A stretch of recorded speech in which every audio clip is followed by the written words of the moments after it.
how was the treatment of you as students, as African American students? What was the treatment toward them as they went back to schools? You know, was it like it was down in the Deep South?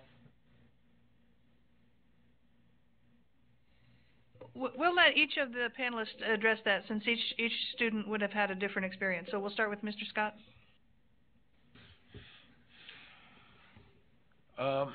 You first have to realize that the Brown decision to integrate the school, the Supreme Court's mandate to integrate the schools, was not immediately implemented.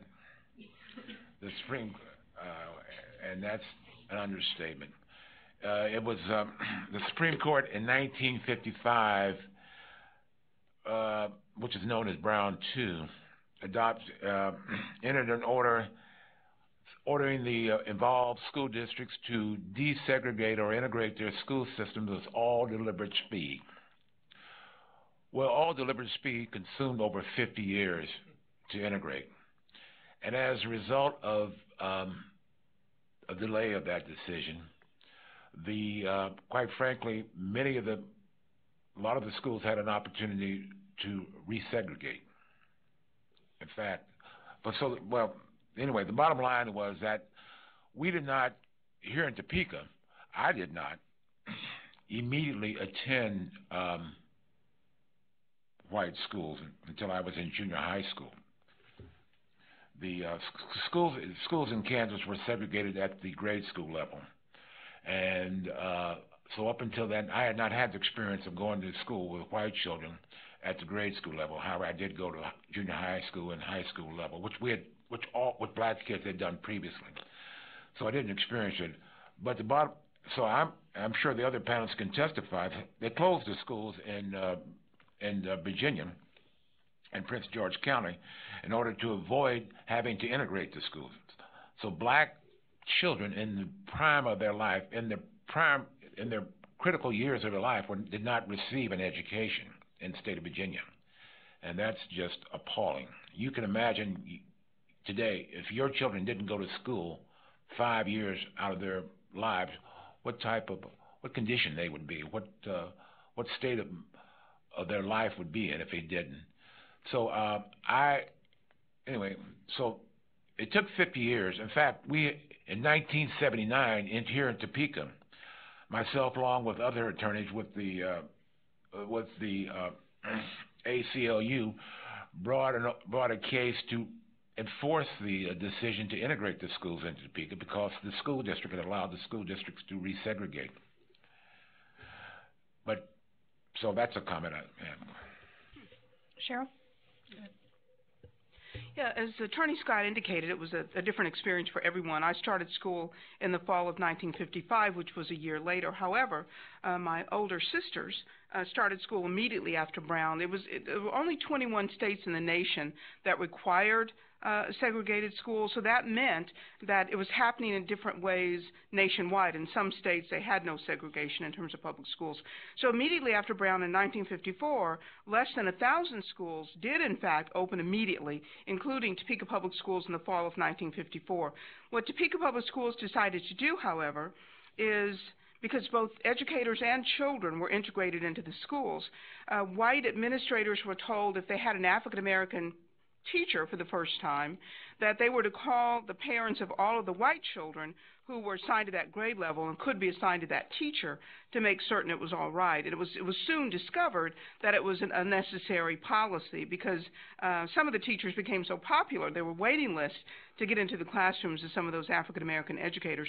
So it was a pretty seamless process for a lot of children in Topeka, unlike other places. But again, you have to remember, only 21 states had the requirement.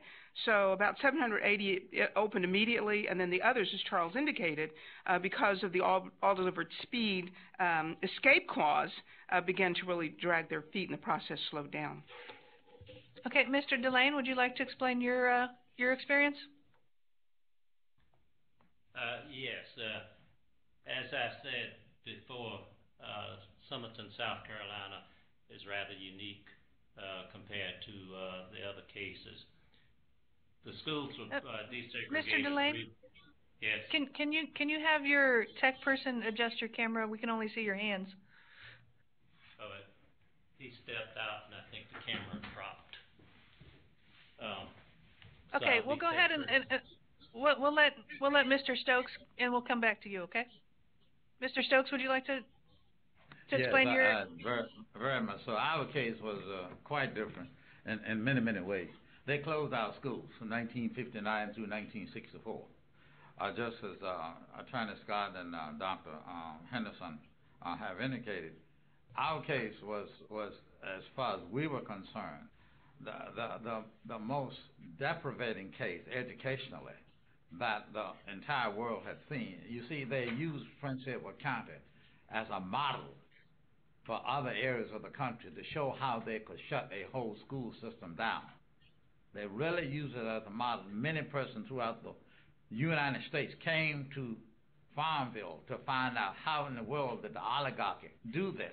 How could they possibly do this? People came from Georgia, from Alabama, and other places to find out how in the world could they do this. But they did it. And interestingly enough, if you check your history, I'm going to deviate slightly now. If you check your historical databases, you'll find that most of your private schools that were founded in the South after 1954 were founded to get around integration. Now I know this person have a problem with me when I say that, but check your data. Check the founding of those schools. I'm not just referring to public schools. I'm referring to private schools. Those that were founded, most of the time, were founded to circumvent the Supreme Court decision. Now, what happened in Farmville, Virginia, as Attorney Scott has indicated, we were harmed by the closure of the school. From 59 through 64, folk had to go other places in order to get an education. And it was not until around 7 or 8 cases were filed with the court system.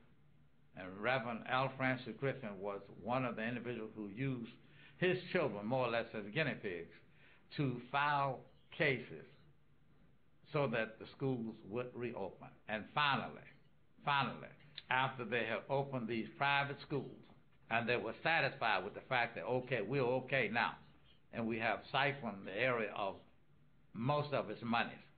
Yeah, we'll let them reopen their schools.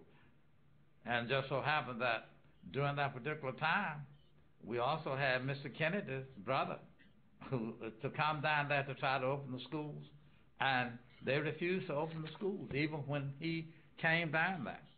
And I'm going to read something now, if I may. We may observe with much sadness and irony that outside of Africa, south of the Sahara, where education is still a difficult challenge, the only places on earth known not to provide free public education are Communist China, North Vietnam, Sarawak, Singapore, British Honduras, and Prince Edward County, Virginia.